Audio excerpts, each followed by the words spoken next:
And back on the 240SX project, we are going to be pulling out the KA24DE and all of its parts since we're going with the 2J. And you'll take out the intake, and while you're removing that, you want to have the radiator draining so that by the time the intake comes out, the radiator will likely not have as much fluid left in it. Some will still spill or come out of the hoses as you pull this out, so just keep that in mind. Keep a tray, maybe some blankets under the car. Next will be the turn signals. You're going to have two Phillips head screwdrivers on each of the turn signals. So just remove those. The turn signals will slide out, and there will be pigtail and a light bulb behind that you just turn, and it should come right on out. So again, do this on both sides. Just be careful when pulling everything out. You don't want to mess up the pigtail. and high ranking crew for the U.S. because investors view their greatest allies and partners, especially when it comes to Once global those are out, you trade. can That's go what to makes the Super hardware that Heavy is one of inside our the mercenaries. fenders, and inside the fenders where you can access the nuts for the bumper. You're gonna have about six 10 millimeter nuts on each side of the bumper. You'll see when the bumper comes off here that there's some studs hanging out there on the edges there. You can access those nuts to come off of those studs again from inside the fender. You'll have four 10 millimeter bolts also on top of the radiator support, and then a bunch of clips along the bottom of the bumper. But once you get everything out, this should slide right off. Just be patient with it. You don't want to break anything as you pull it off. And then you also have the crash beam here, which you're going to take this off. That way we can access anything else we want to take out. That could support Iran while they're I fighting. believe it was two 14 millimeter bolts on the driver's side as well on the passenger side. They'll come out of these holes here. Once you pull this off, the crash beam will come out and you'll be able to test fit your front mount intercooler later and make sure everything fits. I am not keeping air conditioning in this car or any type of HVAC. I'm trying to make this car as lightweight as possible with about 500 or 600 horsepower from the 2JZ.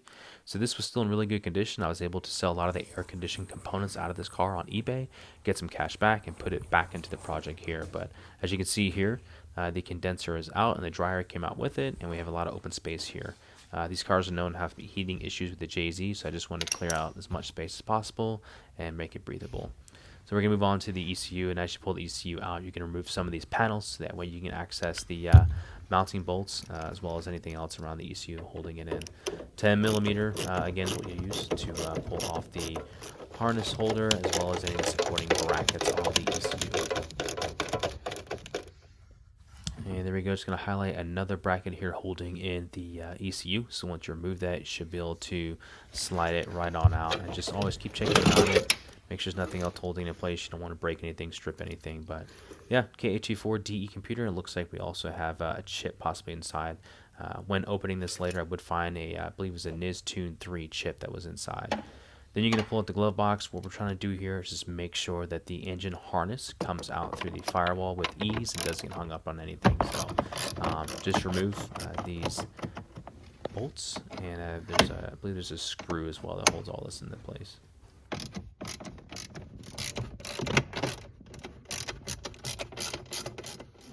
And this small 8 millimeter in the corner is really tricky. You're going to need a swivel to make sure you can reach that.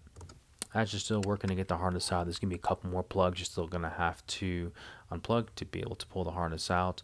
Also, there are going to be some bolts within the HVAC box you're going to have to remove to make it loose. That way you can go ahead and snake out the wiring harness out. After you have everything removed from that box, it should be loose and give you some space to be able to fish out the wiring harness through the firewall here. And you really shouldn't have to tug that hard. If you have to pull really hard, stop what you're doing, go back, make sure that you pulled out the rest of the hardware to make the HVAC box, and they're pretty loose. Again, you want to be able to fish this out without having to jerk around and pull it out. As you go back under the dash here, I'll give you one more look at some of the hardware that I had to remove from the HVAC.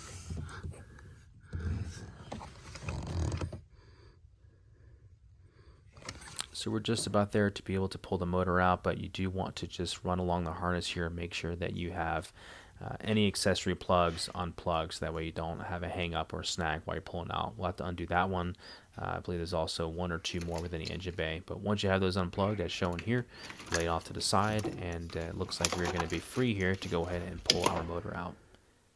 So we had the motor out, didn't take a whole lot of fight, actually came out extremely easy, and turns out also because the motor mounts were already broke.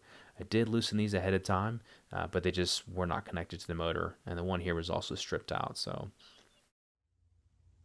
So now we have a bunch of open space here. I will still remove a few more things that I will not be using just to make space for the 2JZ swap. I also want this engine bay to be as clean as possible as I'm going to be repainting it. And here is the KA24DE drivetrain hanging out with all its wiring harness and ECU still connected to it. I am going to be, again, selling all the AC components. I'm going to make sure I remove all the lines here because when I pull the HVAC box out later, these lines cannot be connected.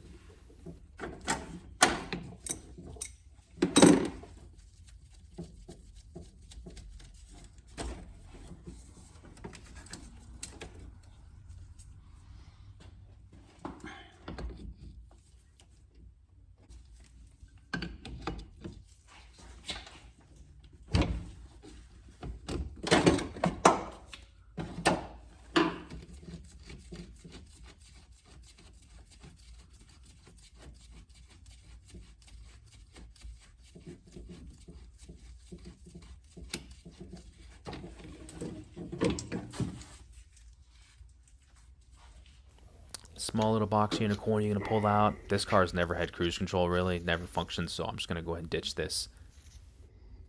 I'll skip the removal of all the small things within the engine bay, but on the next video we are going to be doing a mock test fit of the JZ with the R154 and all components. See you then.